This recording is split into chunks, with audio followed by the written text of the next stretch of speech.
తెలంగాణలో మద్యం అమ్మకాలకు నూతన సంవత్సరం జోష్ మరింత కిక్కిచ్చింది. మంగళ బుధవారాలు 2 రోజుల్లో ఏకంగా 750 కోట్లకు పైగా మద్యం విక్రయాలు జరిగాయి.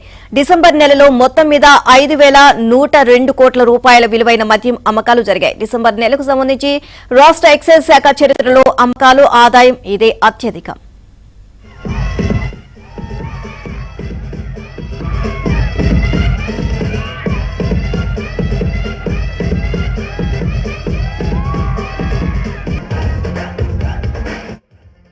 అటు కొత్త మద్యం వ్యాపారులకు కూడా తొలి నెలలోనే కాసుల వర్షం కురిసింది. తెలంగాణలో మద్యం అమ్మకాలు 2024 డిసెంబర్లో 3,800 కోట్లు, 2023 డిసెంబర్లో 4,297 కోట్లు మాత్రమే. గత ఏడాదితో పోలిస్తే ఈసారి 1,300 కోట్ల రూపాయలకు పైగా అధికంగా మద్యం విక్రయాలు జరిగాయి. భారీగా మద్యం విక్రయాలు ఉండవచ్చు అని అంచనా వేసిన ఎక్సైజ్ శాఖ స్టాక్ సరఫరాలో ఎలాంటి ఇబ్బందులు లేకుండా ముందస్తు చర్యలు చేపట్టింది.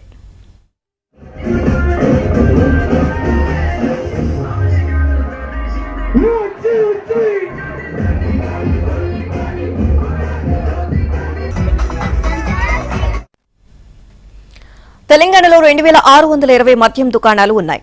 కొత్త మద్యం పాలసీ ద్వారా నవంబర్లో దుకాణాలను కేటాయించగా డిసెంబర్ 1వ తేదీ నుంచి కొత్త వ్యాపారులు విక్రయాలు ప్రారంభించారు. వారికి డిసెంబర్లో స్థానిక సంస్థల ఎన్నికలు రావడం, తర్వాత క్రిస్మస్, ఇప్పుడు నూతన సంవత్సర వేడుకలు కలిసి వచ్చాయి. డిసెంబర్ తొలి 2 వారాల్లో పెళ్లిళ్లు, పర్యాటక ప్రాంతాల్లో ఈవెంట్లతోనూ మద్యం అమ్మకాలు పెరిగాయి. డిసెంబర్ 30న ఒక్కరోజే 375 కోట్ల విక్రయాలు నమోదవగా 31న సాయంత్రానికి అమ్మకాలు 350 కోట్లు దాటేశాయి. అర్ధరాత్రి 12 గంటల వరకు మద్యం దుకాణాలు, 1 గంట వరకు బార్లు తెరిచి ఉంచేందుకు ఎక్సైజ్ శాఖ అనుమతి ఇవ్వడంతో అమ్మకాలు మరింత భారీగా పెరిగే అవకాశం ఉంది అని అధికారులు అంచనా వేస్తున్నారు. ఇక కొత్త వ్యాపారులకు తొలి నెలలోనే మంచి ఆదాయం రావడంతో ఆనందం వ్యక్తం చేస్తున్నారు.